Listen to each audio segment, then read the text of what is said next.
네, 이 시간 누가복음 말씀 101번째 시간으로 하나님께서 오늘도 본문 말씀을 통해서 주시는 메시지를 함께 나누고 전하도록 하겠습니다.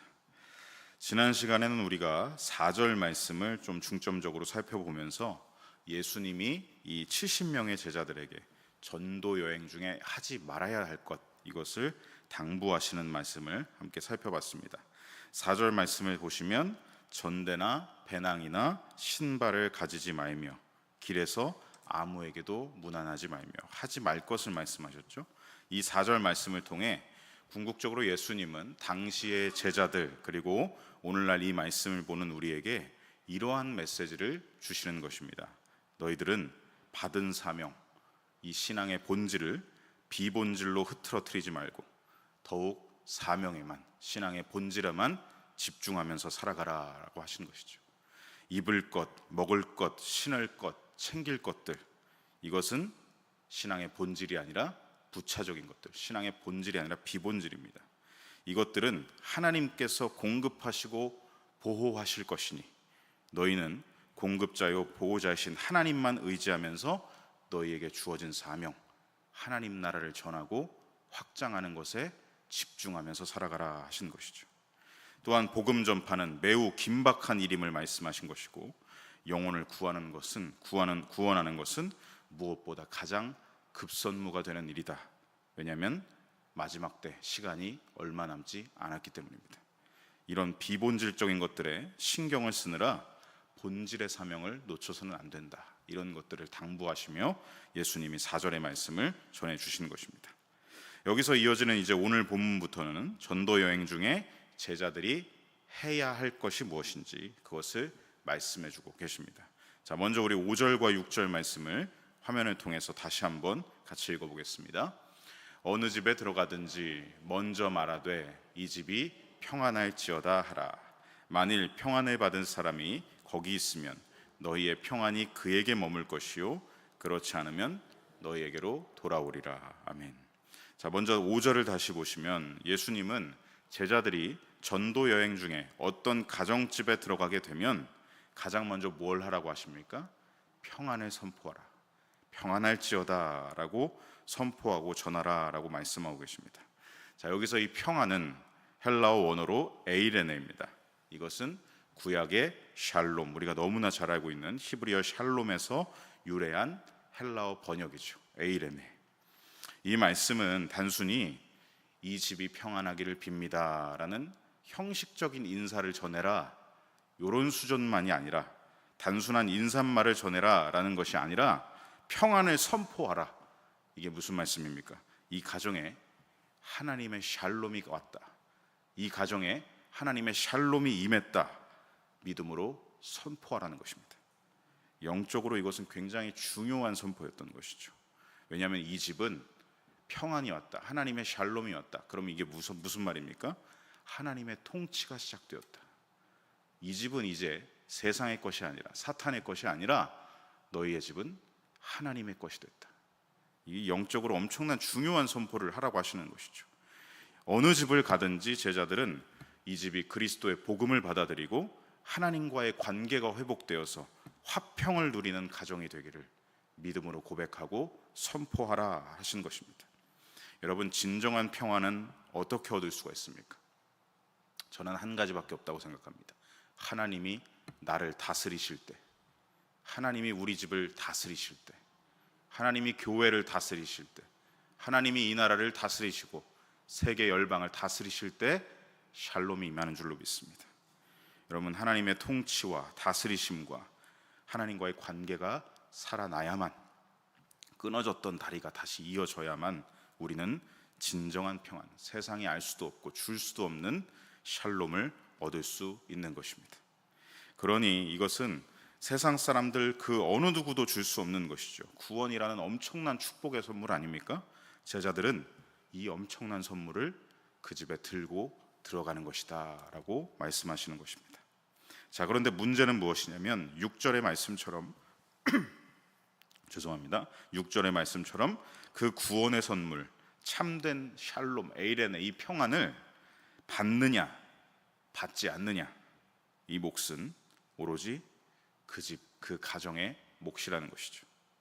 여러분, 누군가가 우리에게 선물을 준다고 한번 생각해 보십시오. 선물은 내가 받아서 열어봐야 내 것이 됩니다. 그런데 받지도 않고 열어보지도 않는다면 그 선물은 내 것이 아니게 되는 것이죠. 선물은 받는 사람의 몫입니다. 받든지 받지 않든지.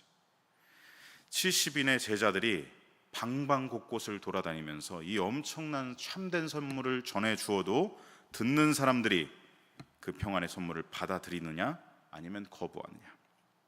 평안의 복음을 받아들인다면 그는 주님을 받아들이는 것이고, 반대로 받아들이지 않는 것은 곧 주님을 거절하겠다는 결정을 내리는 것이죠.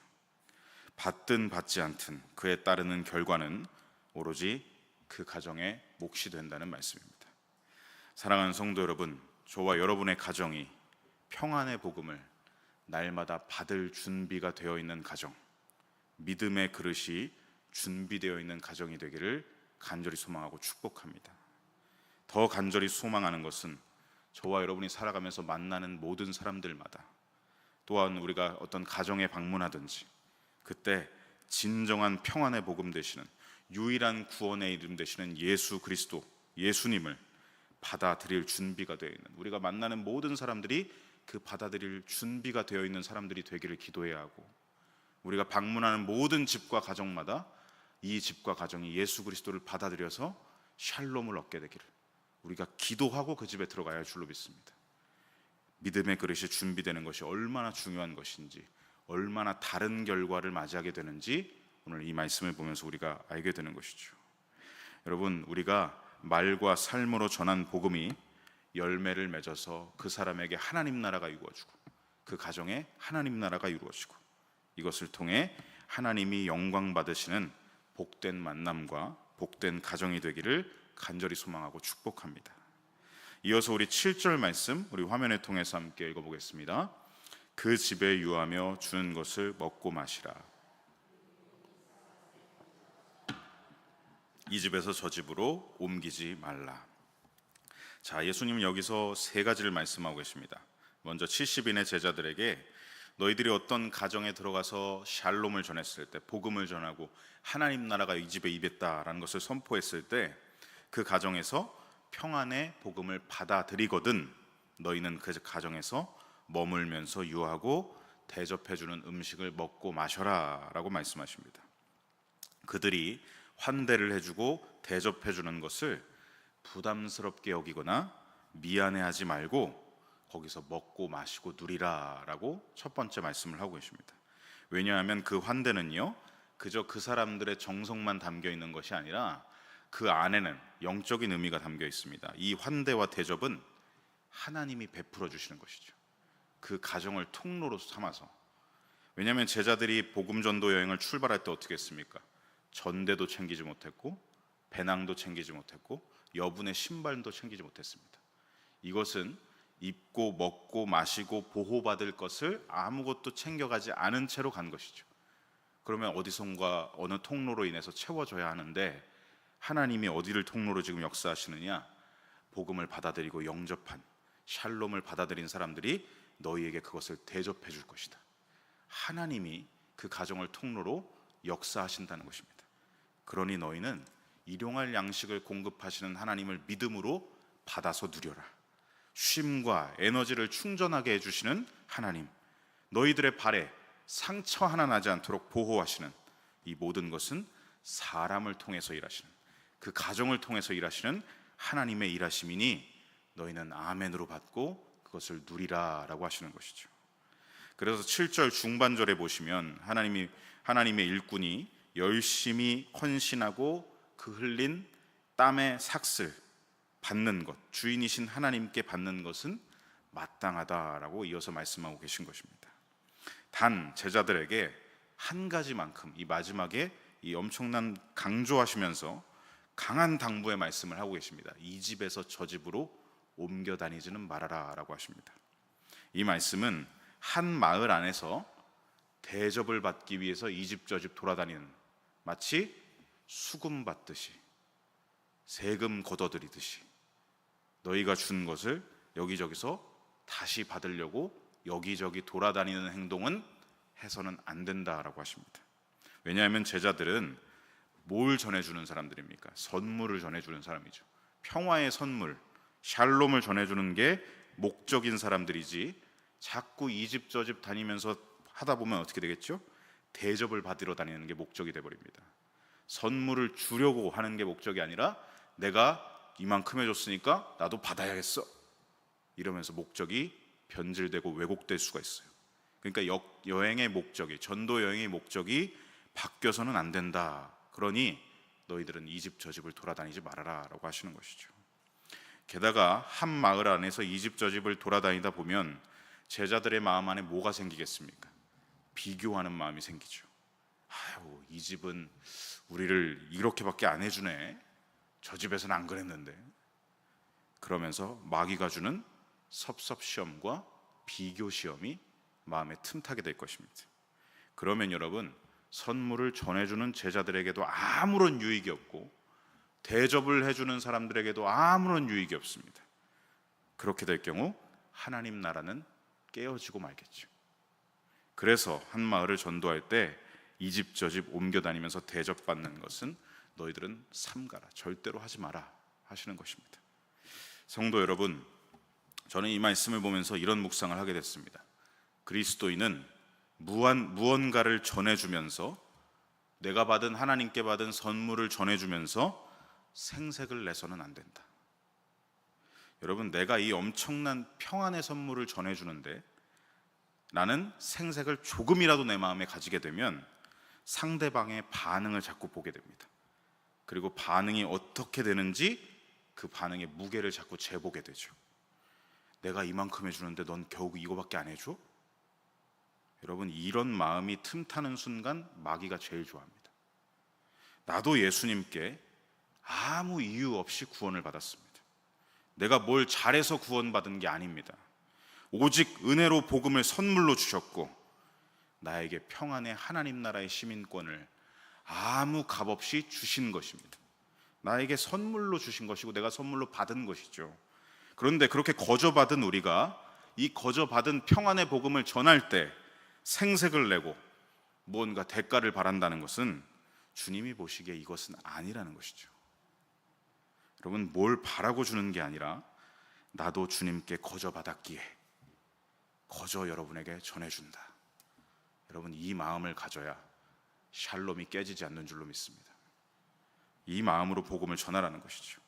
여러분, 마귀가 좋아하는 섭섭과 비교와 분열, 깨어지는 그런 나라가 아니라 모두가 평안한 하나님 나라, 모두가 복음으로 기쁘고 즐거운 하나님 나라, 샬롬과 에이렌의 하나님 나라를 너희는 누려야 한다라고, 그런 의도로 지금 이 말씀을 주고 계신 것입니다.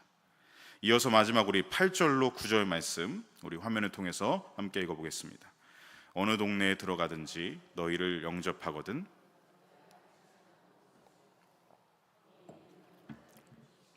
또 말하기를 하나님의 나라가 너희에게 가까이 왔다 하라.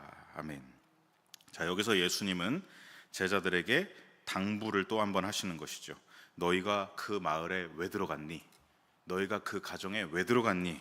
그 이유, 거기에 왜 갔는지 목적을 잃으면 안 된다는 말씀을 여기 8절에서 9절에서 하고 계신 것이죠. 8절을 다시 보시면 어느 동네에 들어가든지 복음을 받아들이고 너희를 영접하고 환대해 주거든 너희는 그들을 통해 공급받는 음식을 먹고 힘을 내야 한다. 힘을 얻어야 한다. 그리고 나서 중요합니다. 가만히 있는 것이 아니라 이 집 저 집 돌아다니는 것이 아니라 어떻게 하라고 하시죠?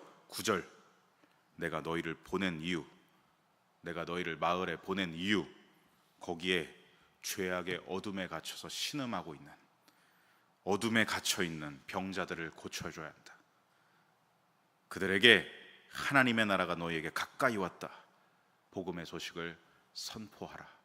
내가 여기 왜 왔지? 내가 여기 왜 살지? 내가 이 가정에 왜 방문했지? 내가 이 사람을 왜 만났지? 하나님의 나라가 가까이 왔다를 전하기 위해서 이 목적을 잃지 말라라는 말씀을 하고 계신 것이죠. 여러분, 하나님 나라가 가까이 왔다, 이 말씀은 이미 예수님이 이 땅에 오심으로 말미암아 하나님 나라가 임했다라는 뜻입니다.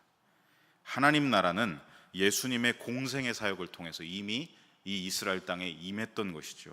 여러분, 누가복음 4장 18절로 19절 말씀, 우리 앞에서 본 말씀이지만 예수님이 공생의 사역을 시작하실 때 이미 하나님 나라가 여기에 임했다는 걸 선포하신 말씀입니다. 굉장히 중요한 말씀이기에 우리 다시 한번 화면을 통해서 같이 선포해 보겠습니다. 주의 성령이 내게 임하셨으니 이는 가난한 자에게 복음을 전하게 하시려고 내게 기름을 부으시고 나를 보내사 포로된 자에게 자유를, 눈먼 자에게 다시 보게 함을 전파하며 눌린 자를 자유롭게 하고 주의 은혜의 해를 전파하게 하려 하심이라 하였더라. 주의 은혜의 해를 전파하게 하려 하심이라. 이게 뭐냐? 하나님 나라가 임했기에 은혜의 해가 된 것이죠. 그것을 전하라, 전파하게 하려 하심이라. 이미 예수님이 오심으로 말미암아 공생의 사역을 시작하심으로 말미암아 하나님 나라는 이 땅에 임한 것입니다. 예수님이 공생의 사역을 시작하심과 동시에, 이 말씀을 선포하심과 동시에 하나님 나라는 이 땅에 하나님의 통치가 시작되었고 하나님의 다스리심이 시작되었고 어둠이 가득했던 이 땅에 빛이 임하면서 어둠이 내쫓아지고 있는 것입니다. 그리고 오늘 본문에 이 9절에 나오는 전도자들, 이 전도자들을 통하여서, 예수님의 제자들을 통하여서 그 빛의 하나님 나라는 더욱더 왕성하게 퍼져가고 확장되어 가는 것을 보고 있는 것입니다. 그리고 그 하나님 나라는 2000년이 지난 지금도 저와 여러분을 포함한 모든 믿는 자들, 믿음을 가진 사람들은 예수님의 제자들입니다. 예수님의 제자들이 각지로 흩어져서 자기의 삶의 현장으로 나아가서 복음을 말과 삶을 통해 전하여서 오늘도 그 빛의 하나님 나라는 왕성하게 더욱더 확장되고 퍼져나가야 할 줄로 믿습니다. 저와 여러분의 삶의 현장에 나아가서 내가 예수님의 제자로, 내가 여기 왜 왔지? 나를 여기 왜 보내셨지? 내가 왜 이 사람을 만나게 하셨지? 왜 이 가정을 방문하게 하셨지? 항상 우리가 생각해야 될 것은 하나님 나라를 전하는 예수님의 제자로 나는 이 땅에 왔다, 내 삶의 현장에 보내졌다, 이것을 우리가 잊어서는 안 될 것입니다. 오늘 본문 말씀을 맺으면서 저와 여러분의 삶에 함께 적용해 보겠습니다. 사랑하는 성도 여러분, 저와 여러분이 오늘도 해야 하고 내일도 해야 할 것, 절대 놓치지 말아야 할 것은 하나님 나라를 전하는 일입니다. 우리가 일상을 살아가면서 내 먹고 마시는 것, 내 생존, 어떤 나의 유익과 나의 잘됨, 이것에만 집중하고 몰두할 때가 참 많습니다. 그렇죠? 우리 예배당 밖에 나갈 때 항상 내가 받은 말씀을 잊어버리고 망각하고 나는 하나님 나라를 전하는 것인데, 이게 내 사명이고 내 신앙의 본질이고 목적인데 이것을 자꾸만 사탄이 놓치게 만든다는 것이죠. 너의 삶에 집중해, 너의 가정의 일에만 집중해, 너 먹고 마시고 너가 살아남는 거에만 집중해. 여러분, 우리 청소년들이 학교를 다니면서 저는 제일 안타까운 것이 뭐냐면 그 경쟁하는 아이들, 서로 살아남기 위해서, 입시에서 살아남고 세상에서 살아남기 위해서 공부를 하고 있는 그 아이들의 모습이 참 안타깝습니다. 여러분, 같이 공부를 하는 동역자고 동반자지 경쟁자가 아니죠. 하나님 나라는 1등을 다투는 게 아니라 함께 완주하는 게 목표인 것입니다. 그런데 아이들이 너무나 이 세상에 쳐놓은 입시라는 경쟁 체제 안에서, 정말 아이들이 주일마다 이 청소년부 예배실에 들어올 때 아이들의 표정이 너무나 어두워요.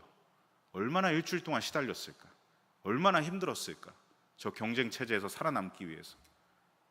참 그 모습을 보면 안타깝습니다. 우리 아이들이 그 어려운 상황 가운데서, 그 입시라는 경쟁 체제에서 하나님 나라를 잃지 않았으면 좋겠습니다. 평안을 잃지 않았으면 좋겠습니다. 그 아이들은, 믿음의 아이들은 다른 아이들과, 믿음이 없는 아이들과 다른 나라를 살아가고 있다는 것, 하나님 나라를 살아가고 있다는 것, 저도 계속해서 전해야 할 것이고 우리 부모님들, 우리 할아버지 할머니들도 계속해서 기도해 주시고 전해줘야 할 줄로 믿습니다. 여러분, 우리가 살아가는 이유와 목적은 오직 뭐냐? 무엇을 먹든지 마시든지 누구를 만나든지 하나님 나라를 전하는 것이 신앙의 본질이요 사명입니다. 그러니 오늘도 우리가 해야 할 일이고 내일도 우리가 해야 할 일인 것이죠.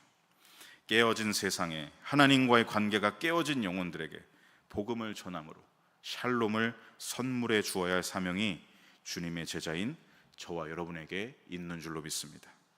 여러분, 우리는 늘 찬송가로 고백하지 않습니까? 주님을 모신 맘 새 하늘이로다. 주님을 모시고 나면 내 마음과 삶이 새 하늘 새 땅이 된다. 하나님 나라가 내 안에 임한다.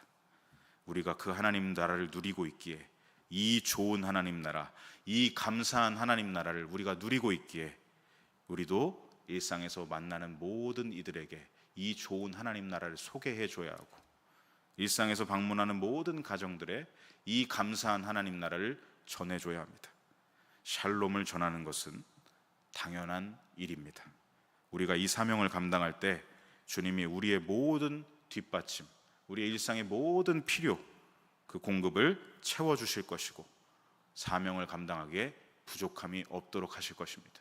믿음으로 나아가야 합니다.